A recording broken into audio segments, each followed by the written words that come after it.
What's going on, Lions fans? Welcome back to the Detroit Den with Steve here. I got another episode for you. Kind of a little, probably going to spark a little controversy. I'm just going to set the table for you guys real quick. I actively use Twitter to get information and to see what's going on with the Detroit Lions. It's just the world we live in. So I saw something the other day about Matthew Judon of the New England Patriots, who's kind of put up some cryptic stuff on his Twitter page, his Instagram story.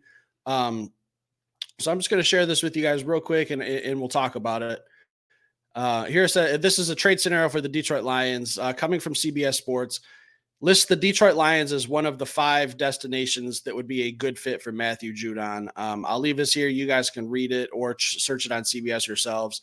But if you're not familiar with who Matthew Judon is, he's one of the league's best pass rushers.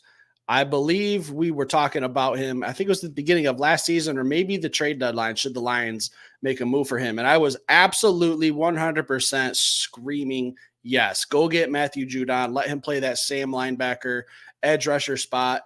I think he would be a huge addition to this team. But there are a little bit of concerns. There are some talks about, would he be just a rental player? Are you giving up assets to rent a guy? Because after this season coming up in 2024, 2025, he is an unrestricted free agent. So what does Matthew Judon want? Does he want to win a Super Bowl? Does he want to play on a Super Bowl caliber team? Because that check mark right there, that's the Detroit Lions. Does he want to stay in Detroit after that? Let's say the Detroit Lions win a Super Bowl, I personally don't care. I mean, I'm trying to build this team long term, but I feel like rental players aren't the way to go. But if he gets me a Super Bowl, I can't worry about what's going to happen 5-6 years now. As a fan, I'll just be locked into what's currently happening, and that's celebrating a Super Bowl. But I know Brad Holmes has a different mentality. That's why he's the GM of the Detroit Lions, and I'm a guy sitting in my office talking about the Detroit Lions. That's the difference.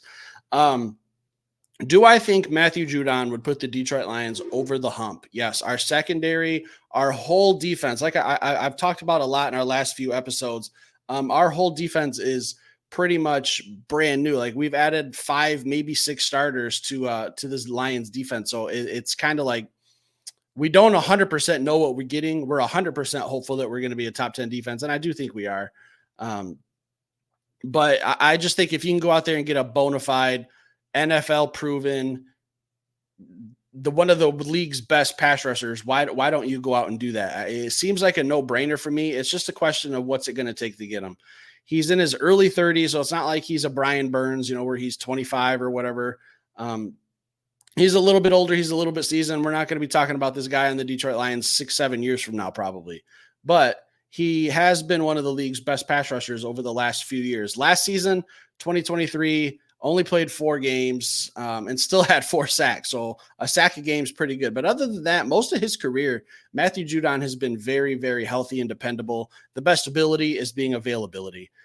So in 2022, played all 17 games, 15.5 sacks. 2021, played all 17 games, 12.5 sacks. Like, you guys see where I'm going with this, right? Like, when he's available, he's one of the best. And if you're not a diehard NFL football fan, if you haven't really dove into other teams, or if you're just focused on the Detroit Lions, that's fine. That's what we're here for, is to give you guys that information. Matthew Judon is a monster. 6'3", 270 pounds from Grand Valley State University. He'll be 32 by the time the season starts. So we're talking about a guy, like I said, early 30s. Is he a rental? Is he willing to extend that contract? Is Detroit a team that he would like to sign with if he was a free agency? Look, I just talked about this a couple episodes ago when I talked about Brad Holmes. And if you guys want to check that out, you'll see exactly what I'm talking about. Culture. Detroit Lions have built culture. And I told you guys what that means to me, where I didn't exactly know. When we hired Brad and Dan, everyone was like, culture? What the hell are we talking about culture? Like, it's football. Show up, play between the whistles, score more points than the other team. What do we care about culture? It's getting guys like this, Matthew Judon, to want to come here, want to stay here, not say, man, I don't want to play for Detroit no more. They're bums. They went 0-16. That's what people were saying in 2008, 2009. Nobody would want to play here. Times have changed. We have a winning team. We have a team that's going to compete for the Super Bowl. That's why these guys play the game. They don't play the game. Obviously they get a nice hefty paycheck every couple weeks or whatever it is, but they want to be on teams that win. They want to win Super Bowls. They want legacies, dynasties. They want all that.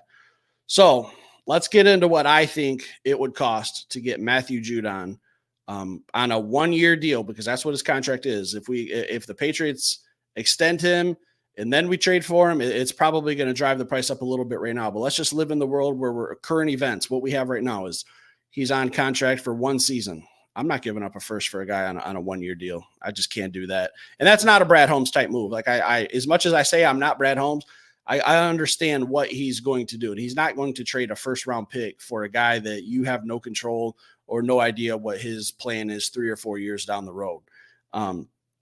So looking at Judon's contract, 1 year left, I'm willing to give up a 3rd-round pick.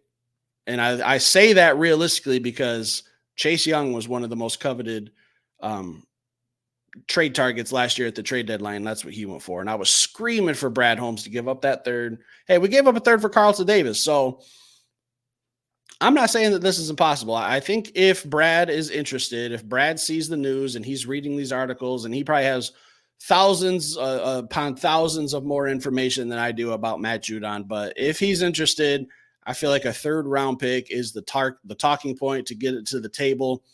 The Patriots, we have to look at them as well. What are they doing right now? They're going through a rebuild. I mean, they had their incredible run, probably one of the greatest dynasties in NFL history, with Tom Brady winning, 6 Super Bowls in like 20-some years, like pretty damn good run.